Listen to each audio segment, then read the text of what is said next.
just got done with video advisement, which is just really her being advised of what charges she was arrested on.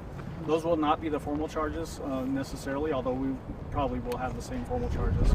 That will occur next Wednesday, 4 o'clock p.m. in Division 15. So that's where we are today. Okay, is that also going to be the jail video advisement or the No, courthouse? she'll be present in the courthouse that day. Okay. What about bond?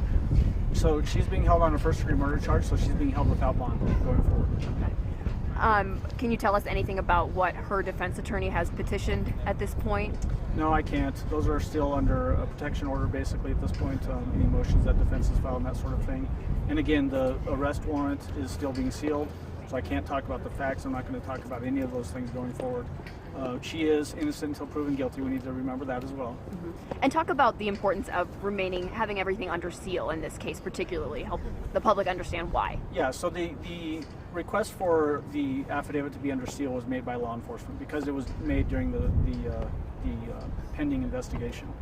We want to make sure that we're protecting information so that if any suspects are found, that we can have some private information that they wouldn't necessarily have unless they're involved with the case. So that's typically why that's done. I'm not talking in a general sense when I say that. That was basically the request in this case, that we keep it under seal for investigative purposes, and it remains under seal today. At this point, back? At this point, Gannon's body still has not been found. I'm not going to talk about the facts of the case at this point. I want to make sure that we're not trying the case in the media.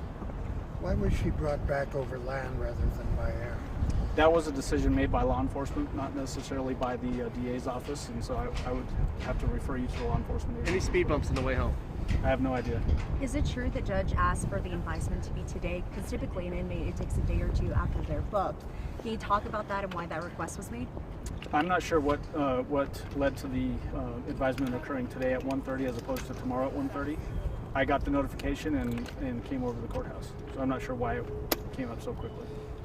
In general terms, are cases without a body more difficult to prosecute?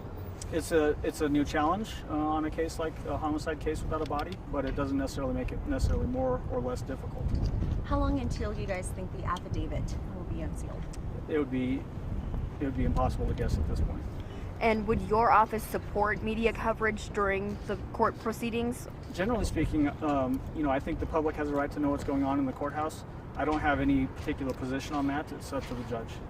Would your office be willing to make a deal with her in return for locating the body? That's way too premature at this point to even have that discussion. You said not having a body provides new challenges. What are those challenges? I think those challenges would be obvious, and I don't want to get into the facts of this case, so I'm going to avoid answering that question for now.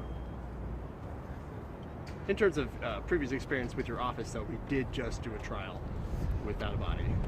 Sure, but every case is different. We need to keep that in mind as well. What would you say to Gannon's family, Stauch family? When I talk to Gannon's family, I just want to make sure that they remain patient. This is going to be a long, drawn-out process, and they need to keep that in mind. We're in the justice system now, and it's going to take a long time. Thanks. Thank you.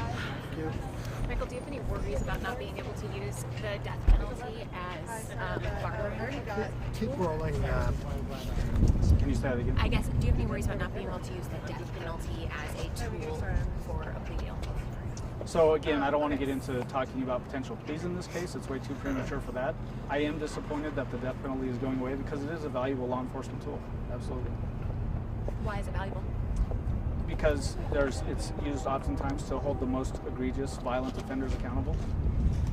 But it doesn't go away retroactively. It does not go away retroactively, so potentially there could be still a death penalty sentence in the state of Colorado. I anticipate, though, based off of comments made by the governor, that he will commute the death sentences that are currently on the books. So for all intents and purposes, if that happens, the death penalty would be gone in Colorado immediately. You said it can be used in some of the most egregious cases. Would you call this one of the most egregious cases? I'm not going to get into the facts of this case, and that would be getting too close to that.